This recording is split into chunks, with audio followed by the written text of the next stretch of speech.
Fitting. You'll understand in a minute why this t-shirt is perfect for this video. I won't lie, I am slightly nervous about making this video because it's been a very long time since we've had a very serious chat on this YouTube channel. In collaboration with Belong To, I am speaking openly about my experiences with coming out and why talking made a really big difference, and this is because of their Better Out Than In campaign. And fingers crossed it will help anybody watching who might be struggling. I suppose the best place to start with this sort of story is my background. I come from a very small town in the country. The school I went to had a majority male student body. I am not exaggerating when I say there was not one school day from the start of my first year to my last day of secondary school in my last year. I was punched, I was kicked, I was spat on, I was stabbed with a compass needle, I had my things stolen. Every time it happened, I was called a faggot or a puff. You name it, I was called it. I was physically and or mentally tormented every single day of secondary school. Looking back in that time of my life, it doesn't surprise me that I was so far in the closet. Looking back on that part of my life, I hated myself. I hated who I was. I hated everything about myself because I had been programmed for 5 years solid to think that way. When I started secondary school, I was such a bright, smart student who really just wanted to get good grades. I remember that slowly turned on its head as time went on, and by the time my final year of school came around, I was struggling to just keep my head above the water. I was struggling with anxiety, with suicidal thoughts, with thoughts of self-harm, and I had nobody to talk to. I felt like I couldn't talk to my parents or my teachers because in order to talk about being bullied, I would have to talk about why I was being bullied. And in the school that I went to, multiple teachers, even the vice principal, saw me repeatedly being physically and mentally hurt and did nothing about it. So when the leaving certificate results came and I hadn't done all that well, I received the very last offer on my CAO and took it, even though I didn't really want it, because I needed to get out. I moved all the way across the country to County Mayo. On paper that doesn't really make sense, because I'm sure you're thinking, James, Mayo is the last place in Ireland you want to go to try and figure out who you are with regards to your sexuality. But oh my god, what a welcoming, loving, fun place Castlebar was. I spent my first year keeping my head down out of habit. Maybe 3/4 of the way through, I kind of realised I'm not being bullied every day.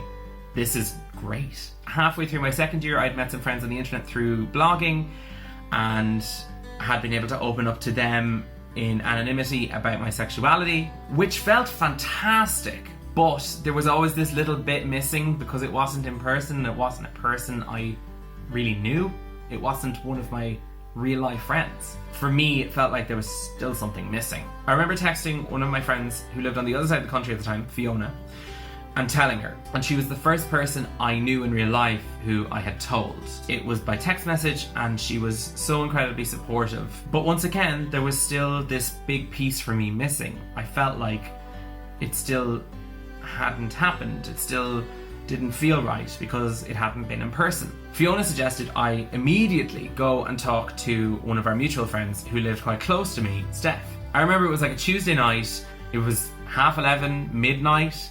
Everyone was getting ready to go to bed. And I called Steph and I said, please come over to my apartment right now. I need to talk to you. And she thought something was really wrong. In my mind, there was something really wrong. I brought her into my bedroom and we sat down on the foot of my bed, just staring at her with tears in my eyes. And she did not know what was going on or what was wrong. I started talking because we had just been sitting there in silence for a few minutes and it was just incredibly awkward. The sentence went something like, I've been really struggling for years. Coming to here has helped me realize that who I am isn't a bad thing. I'm so tired of not being able to be myself with the people I love and care about, And so then I remember saying, I'm gay. She just smiled and grabbed me and hugged me, and I just, I'm getting emotional now thinking about it. Blah. I just broke down, and she asked me, why are you crying? And I said, because I'm so afraid that the people who matter to me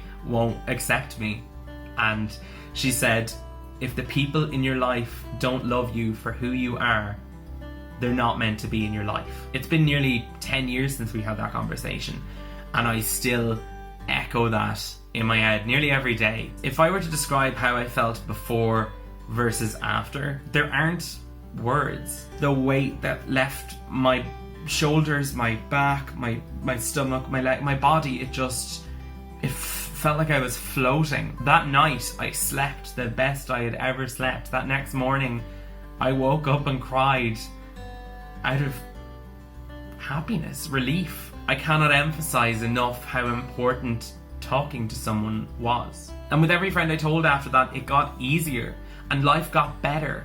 I was happier, I was healthier, inside and out. Every single experience I had with talking to someone that I love and care about just made it even easier to do the biggest thing I've had to do with regards to my sexuality and tell my parents. It's just really important to remember that if you are a person watching this, that you are loved, you are an important part of people's lives, your life is worth living, and that there's no shame in talking about how you really feel to a friend, a loved one, someone you trust, or even a support network like Belong To. If you are feeling like you are struggling with your sexuality or your gender and you need to speak to someone, please visit www.belongto.org.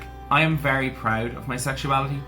It's not something that I feel defines me, but it's certainly not something I'm going to hide ever again. With being a person who's on the internet, I continuously get told that I'm living my life through my sexuality, or that I'm obsessed with my sexuality, but I can assure you that is always from a person who has never had to come out and will never understand that. I'm James, and I'm living my life better out than in. Please give this video a thumbs up if you liked it, and be sure to leave a lovely comment below for anyone who might be struggling right now.